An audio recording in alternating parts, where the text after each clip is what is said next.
大家好，今天来分享 Converser 的基本使用。在 Final Cut 中，我们导出的时候可以发现，这边的一个设置的选项参数是比较少的，所以呢 ，Converser 就是来弥补这样的一个缺陷的作用。我们打开它，我现在版本是 4.5.2。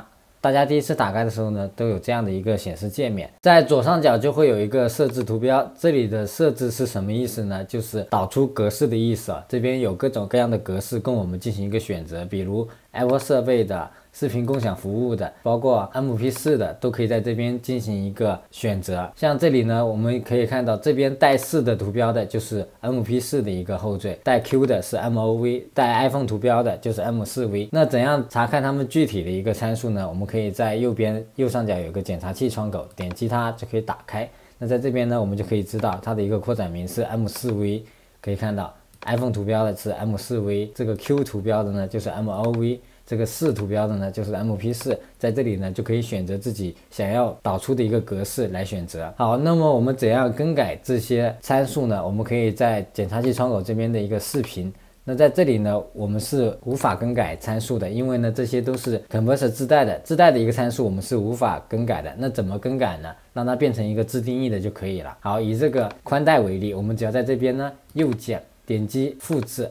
那这时候呢，它就会跳到自定义这边的一个选项当中，在自定义里面的导出设置导出格式就可以供我们进行一个参数修改。好，在检查器窗口这边可以看到视频属性这边所有的参数我们都可以进行一个更改了。像之前的话就是灰色的更改不了，但是呢自定义的就可以进行一个更改。这边的一个增大小是什么意思呢？就是我们分辨率的意思。我们点击它就可以设置我们想要的一个分辨率，比如 1080p 或者 4K， 再或者是按照百分比，都可以在这边进行一个选择。当然我们也可以选择自动。选择自动的话，我们视频是 1080p， 最后导出就是 1080p， 我们视频是 4K， 导出就是 4K。 那如果这些选项的参数都不想要的话，我们也可以在这2个框当中输入我们想要的一个数值。左边第一个框是长度，右边呢是宽度，就是长乘以宽，可以根据自己的需要来。那这边呢，我是推荐使用自动，这样的话在 Final Cut Pro 里面，它就会根据 Final Cut Pro 的项目的分辨率来进行一个导出啊。好，那在这边的一个帧数率，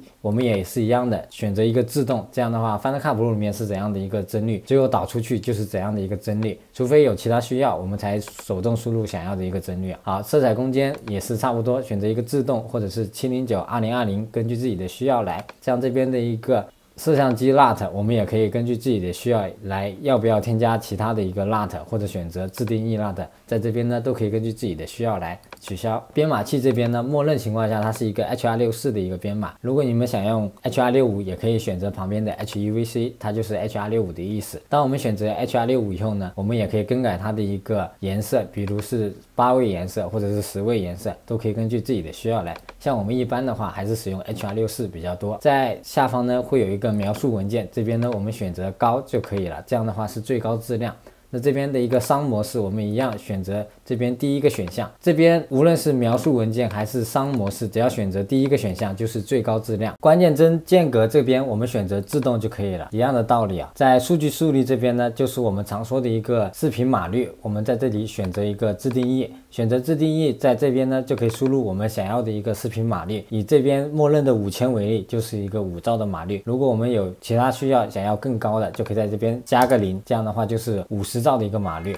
点击空白处这边呢就会进行一个生效。那在下方呢会有一个多通路的一个选项，现在我们勾选不了，那是因为呢出了 bug， 我们只要在这边把这个 HEVC 和 HR65 进行一个切换，就可以进行一个重新的勾选了。选择这个多通路呢，就可以以更高的一个质量来进行一个导出了。那如果你们选择不了的话，就像我刚才说的，在 HR65 和 HR64 之间进行一个切换就可以了。在这边有一点要注意啊，我刚才随便加了一个0啊，这个码率这边随便加了一个0，它也会带来一个坏处，就是50兆的一个码率，它的一个文件大小会非常的一个大。我们在这边呢可以看到，它现在每小时的一个文件大小是22G。如果我把这个50兆稍微调小一点，比如调成一个10兆，鼠标点击空白处确定，那这个时候呢，它的一个文件大小就变成4个G 的每小时了。大家要根据自己的情况来选择合适的一个码率，并不是码率越高越好。一般来说10兆的一个码率就够了。如果大家是一个4K 的一个画质的话，就可以输入20兆的一个码率，根据自己的情况来决定要什么样的一个码率。下方方这些参数就不需要进行一个更改了。我们来在这边切换到音频属性，在这边也可以设置音频的一些参数。通道布局就是我们的一个双声道或者5.1声道，大家根据自己的需要来选择自动就可以了。好，采样速率这边默认情况下它只有24千赫兹，是什么原因呢？像我们 Final Cut Pro 都有48千赫兹，是因为呢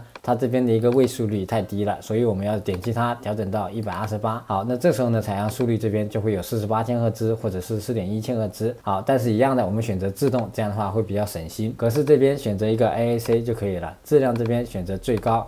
最后将我们这个导出的设置的一个名称进行一个修改，我们选择这个名称，按回车就可以进行名称的一个修改，输入想要的名称即可。接下来呢，回到 Final Cut Pro， 我们就可以调用刚刚 Compressor 的一个设置了。我们怎样添加呢？找到导出图标，添加目的位置，选择 Compressor 拖拽进来就可以了。在这边选择我们刚刚自定义的一个导出设置，选择好。接下来呢，点击导出图标，时间怎么走？这时候呢就可以导出我们刚刚的一个设置了。因为我们刚刚全都是选择一个自动，所以我们 Final Cut Pro 项目是 1080p， 这边也会显示 1080p。Final Cut Pro 是24帧，这边呢也是24帧。好，我们点击下一步，存储在桌面或者文稿当中，名称根据自己的需要来点击存储，这样的话就算是导出去了。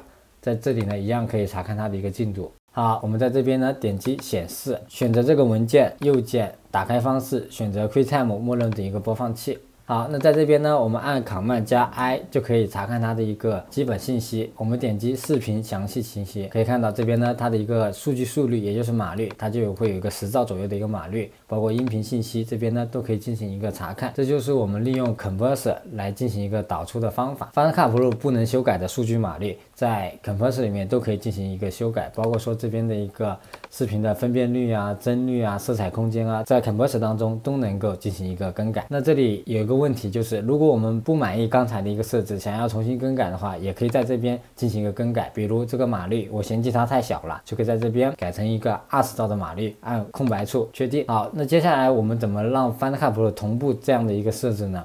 回到 Final Cut Pro， 点击导出图标，添加目的位置，选择这个设置，在这边呢，我们点击更改，然后再次点击它，这样的话就可以进行一个覆盖同步的效果。好，那这时候呢，我们再来进行一个导出，它就会是我们之后修改的样子了。我们刚刚不是修改成了20兆的码率吗？所以我们现在点击下一步，名称就叫做20兆的一个码率。好，存储，查看它的一个进度。好，我们点击显示，我们右键打开方式，默认播放器 Command+I， 可以看到它的一个码率就提高了。像之前的话是7点几兆的一个码率，现在呢就是9.6兆的一个码率啊。大家都可以根据自己的需要来，如果9.6兆大家不满意，也可以继续到Compressor 当中继续提高它的一个码率啊，大家根据自己的情况来就可以了。最后呢，回到 Final Cut Pro， 我们点击导出设置，添加目的位置，把我们设置好的 Compressor 设置右键设置为默认。当我们设置为默认以后呢，就可以用快捷键 Command+E 来进行一个导出了。